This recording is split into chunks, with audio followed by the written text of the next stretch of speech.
저도 제가 만약에 로비가 있었던 가정하에 제가 업체라고 생각을 한다면은 당시에 이제 국민의힘 이준석 대표가 당대표였습니다. 그리고 본인이 코인으로 선거 3-4번 치를 돈을 벌었다라고 얘기를 하기도 했고, 당연히 뭐 꼭 로비라기보다는 좋은 아이디어 제안 차원에서 블록체인에 대한 이해가 높기 때문에 제안을 했을 수도 있었을 것 같거든요. 이준석 대표랑 당시에 제가 소통을 많이 했는데 네. P2E 합법화는 언급한 적이 없고 예. 내가 뭐 단호하게 이건 자른다는 게 강하게 있어서 뭐 이건 공치사이긴 한데 제가 자르면 잘 안 먹히거든요. 사실 뭐 아무런 증거가 없습니다만은, 그러나 이제 상황이 이렇게 되고 나서 보니까 젊은 정치인들이 상당히 의혹을 받을 수밖에 없는 상황에 와 있는 것이 아닌가 이렇게 보이고요. 장경태 의원만 해도 본인은 1억 벌었는데 김남국은 10억 벌었다. 물량은 굉장히 친절하고 저는 이제 이번 거에서 남는 10억 넘게 거기 주시고 아니 그 비트코인 장경태 의원은 그야말로 뭐 정말 가난한 후보다라는 것을 뭐 주장했지만,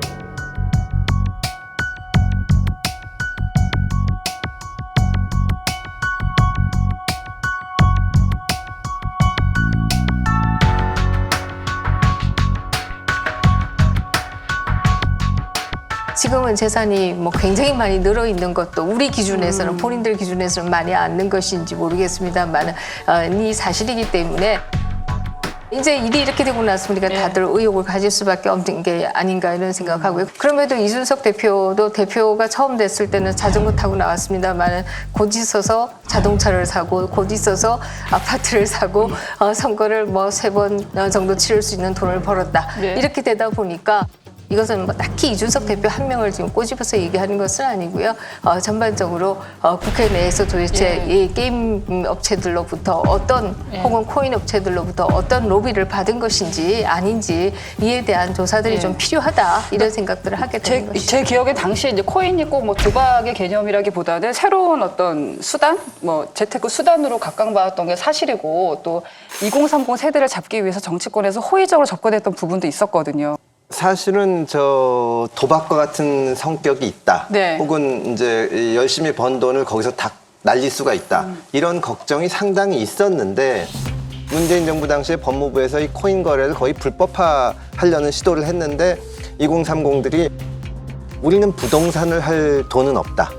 우리도 뭘 해볼 수 있는 사다리라고는 코인밖에 없는데 이거를 어떻게 막냐.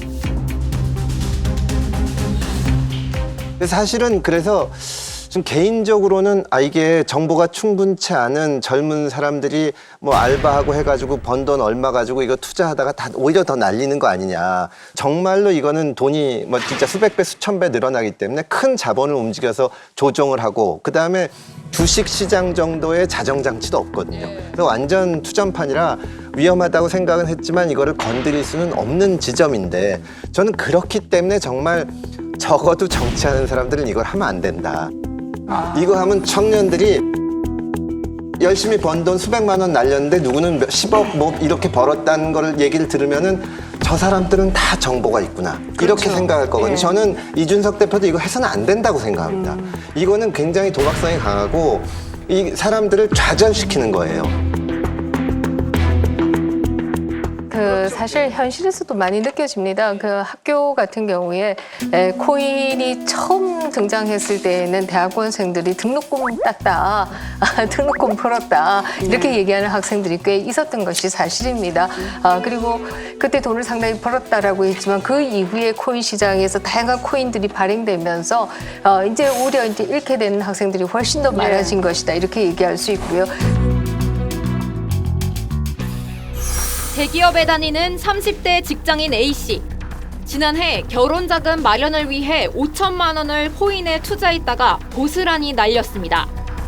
아무래도 결혼이라는 걸 자꾸 생각하게 되는 나이이기도 했고, 부동산 투자를 위한 시드머니를 좀 더 빨리 확보하고 싶었던 욕심이 있어요. 원금이라도 찾을 생각에 대부업체에서까지 빚을 냈지만 손실은 1억 8천만 원까지 커졌고, 지금은 막노동과 배달 등 닥치는 대로 투잡을 하고 있습니다. 나름대로 열심히 사회초년생 때 벌어놓았던 금액이 제 수중에서 없어져 버린 게 된 거죠. 금리 인상과 자산 시장 거품 붕괴가 맞물리면서 빚을 내서 투자한 청년 빚투족들이 직격탄을 맞고 있습니다. 상반기에 법원에 접수된 개인회생 신청 건수는 4만여 건.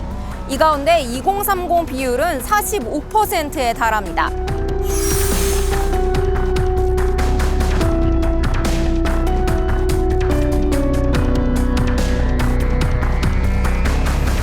근데 누구는 이렇게 황제처럼 그야말로 돈을 재산을 썰어 담고 불리고 있었다. 예. 특히 이제 메콩 코인인가요? 거기의 경우에는 김남국 의원이 사자마자 얼마 안 있어서 상장되고 상장됨으로써 가격이 확 올랐다. 이런 기사도 있지 않습니까? 그래서 앉은 자리에서 뭐 며칠 만에 큰 돈을 벌었다.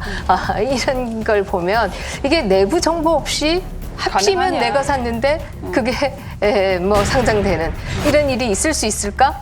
국회의원이었기 때문에 알고 있었던 거 아닐까? 혹은 또 이 코인 업계의 큰 손이었기 때문에 알고 있었던 것은 아니었을까? 이런 생각들을 해볼 수가 있을 것이고요. 뭐 이것이 정말 주식과 같이 주가 조작으로 처벌되지 않을 수는 있을지 모르겠지만 정말 할 수 있는 것은 거의 다 한 것이 아니냐 이런 생각이 듭니다.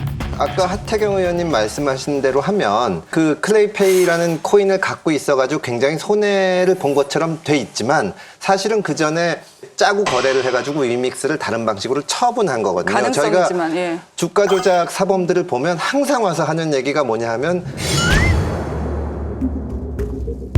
우리가 주가 조작한 건 맞는데 이익은 하나도 못 봤다. 짐작하지 못하는 방법이 있는 거고 코인은 그런 구멍이 훨씬 많습니다. 근데 문제는 불법보다도 과거에 도지코인이라는 게 있었거든요. 예. 일론 머스크가 한마디 하면 딱 다 오르고 샀죠. 예. 그러니까 젊은 친구들 다 사는 겁니다. 예.